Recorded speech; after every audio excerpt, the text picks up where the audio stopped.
Good evening, everyone. Tonight is February 22nd, 2013. I'm Matthew Ogden, and I'd like to welcome you to our weekly Friday evening national live internet broadcast with Mr. Lyndon LaRouche. Tonight, we are joined by Jason Ross and Leander Bernstein in the studio. We will be following our usual format, and so I would like to present to you Mr. Lyndon LaRouche.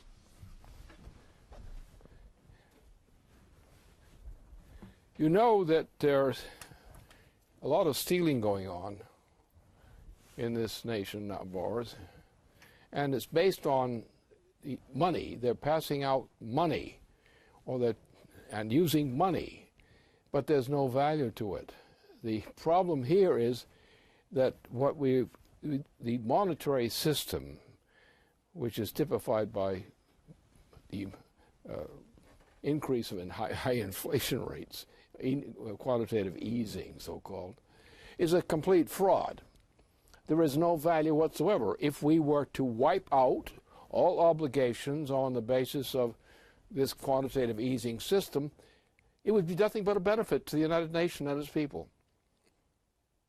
There is no value in quantitative easing. It's a complete swindle. It's a fraud. If we simply cancel it, we wouldn't be canceling anything that deserved to exist. And that we've got to learn. Therefore, we are at a point now that if the attempt is made to continue quantitative easing, you're going to have effects on the U.S. population which will lead toward rapid increase of mass death rates. Because the rate of hyperinflation in itself, largely the hyperinflation based on this bailout system, is itself a killer of mankind. If we were to cancel all payments on account of quantitative easing, nobody who deserves anything would lose anything. In fact, they would gain a great deal. So that's the problem we face right now. We have to realize that the entire swindle, the monetary system as it functions now, is nothing but one big swindle. There's no truth to it. It's a fraud. And those officials of government who are engaged in this, such as our quantitative easing people, they're committing a fraud, which in any decent society would be considered a crime. And they would be subject to criminal charges, as these people should be. That is the crucial point here we have to deal with. We must exactly cancel the obligations to quantitative easing and recognize that the whole system is a fraud. Now, that would mean, of course, really shutting down Wall Street. But so what? What's Wall Street ever done for the United States? And particularly the recent crew. It's worthless. And what we're going to have to do, if we're going to save this nation, we're going to have to get rid of quantitative easing. We have to recognize that it's nothing but a complete fraud. There is no real value, economic value in this thing. It's a drawdown against anything that is economic value. And it actually is, look at the way prices have gone up. Look at what it used to cost to buy things as opposed to now. We have been in a hyperinflationary destructive force. What is the cost of any article? Go back to 10 years ago. Take any article, common article of purchase. Compare the prices of that article then with the price now. Look at just the prices of ordinary commodities. Shoes, shirts. You know, $150 for a shirt? I mean, what kind of clowns are we that we don't know that this is a swindle? They tell you there's a big bargain if you get it for $60. Another little booby. A shirt over $10, that's about as high as you should go. And if you look through other commodities, look at foodstuffs. Look at the cost of food. You go into a restaurant, you think you've been mugged. And all these values really represent nothing. We could and should tomorrow morning cancel most of these payments on moral grounds. So that the idea that we have a problem of management, we have a problem of managing the president, who needs a lot of management on him, not by him, and we have all these Wall Street crowd, these critters from Wall Street, they don't need any money. They've got too much money, and they never were worth anything anyway. So that if we were to cancel, just simply cancel obligations on these accounts, which are swindles, it wouldn't hurt the nation one bit. As a matter of fact, it would be a great good. The idea that value, that something has intrinsic value because you have a price tag on it, is a piece of idiocy. This whole Wall Street operation is not worth a damn to the U.S. population. It has no worth whatsoever. Why are we paying it? Well, I know why. But the point is, we come to the point that if we don't do this, if we don't cancel this system, the bailout system, quantitative easing system, just wipe it out now. Just stop it. It didn't earn anything. It has no legitimate claim against the American people. Why are we paying them off? They're not doing anything for the United States. They're ruining it. And we have to realize that that's where we are. And if we don't very soon take positive action to terminate what we call the Wall Street system, if we don't do that, there's not going to be a United States. We're at a breaking point right now. And we have to realize that there is no value in these amounts, these accounts. None whatsoever. Simply replace them, eliminate them. Put in a Glass-Steagall system. Now, what's the issue here in the Glass-Steagall system? In terms of money. The money market does not represent, in general, any actual value.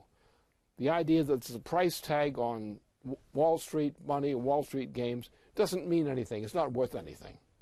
If we just said, we're not going to pay it anymore, because they don't do anything for the American nation. They don't do anything for the United States and its people. They don't do anything except steal. They don't earn anything. They don't perform a duty, a service for anything. If we shut them down tomorrow, just said, shut you down, we're tired of you. You've been sucking our blood too long. We're tired of that. We can't have no more blood to give you.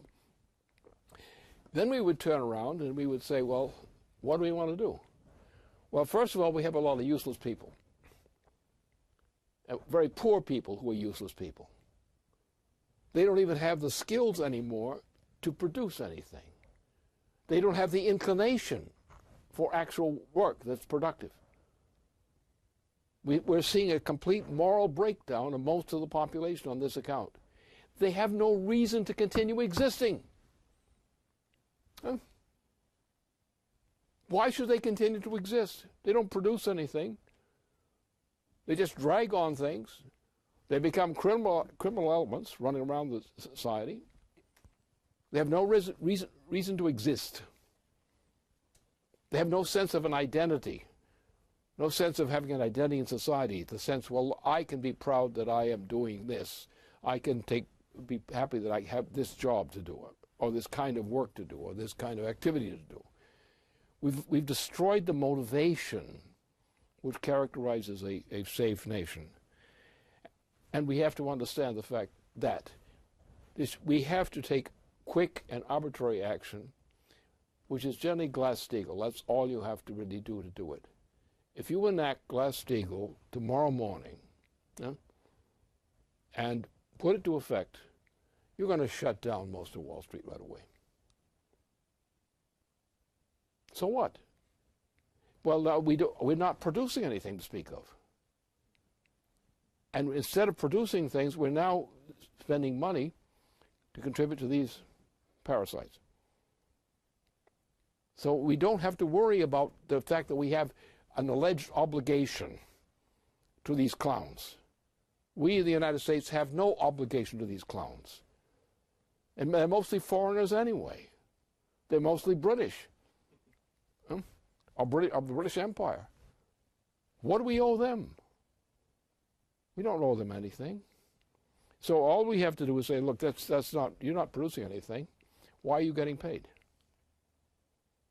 What, are you poor? You just need the money because you need a bailout, a little bailout, just to get your cookies for tonight, before you go to bed, cookies and milk or something. Now, we have to get wise, and the American people got to get wise. There is no honest obligation of the United States and its population to continue to pay off Wall Street and what it represents. None. We don't need President Obama, for example. He costs us too much. He's not worth the money he's getting. So therefore we have to realize this. We have to immediately take drastic action as the United States in order to restore our system of productivity, to essentially shut down the Wall Street system. Go to a Glass-Steagall reform immediately.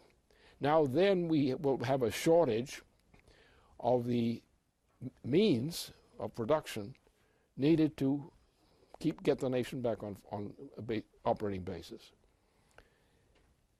We're going to have to push on that. We're going to have to start bringing in real employment, productive employment, because we have a shortage of everything. Now, we have another problem here, the green problem. There is no honest basis for continuing to support the so-called green policy. The green policy is a pure fraud, a pure swindle against the people of the United States and other nations. Because you are destroying the ability to produce of the nation. And the history of mankind, just look even at all the animal species as well as the human species. What's the history of all animal life? If it does not increase its productivity, it dies out. If you go to green, what are you doing? You're taking food now, foodstuffs, for a hungry nation, taking the foodstuff again out of their hands in order to make them into kerosene or something of that sort.